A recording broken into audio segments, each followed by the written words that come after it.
এক ঝড়ো রাতে অন্ধকার জঙ্গলে একটা ছোট্ট নিরীহ কুকুরছানা হারিয়ে গেছে। ভয়ে কাঁপছে সে। হঠাৎ উঠে আসে জঙ্গলের নিষ্ঠুর রাজা লায়ন কিং। তার গর্জনে কাঁপে পুরো জঙ্গল। এই জঙ্গল আমার, তোমার সময় শেষ।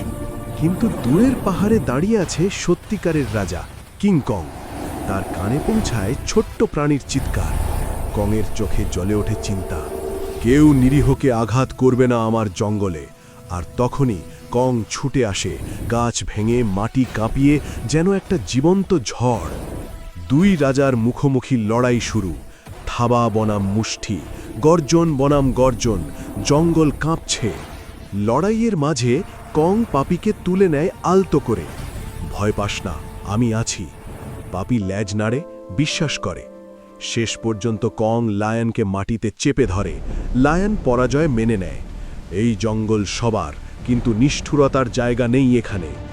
বৃষ্টি থামে, সূর্য ওঠে। কং আর পাপি একসাথে হাঁটছে। একটা নতুন বন্ধুত্বের শুরু। কিন্তু জঙ্গলের গভীরে আরেকটা ছায়া জেগে উঠছে।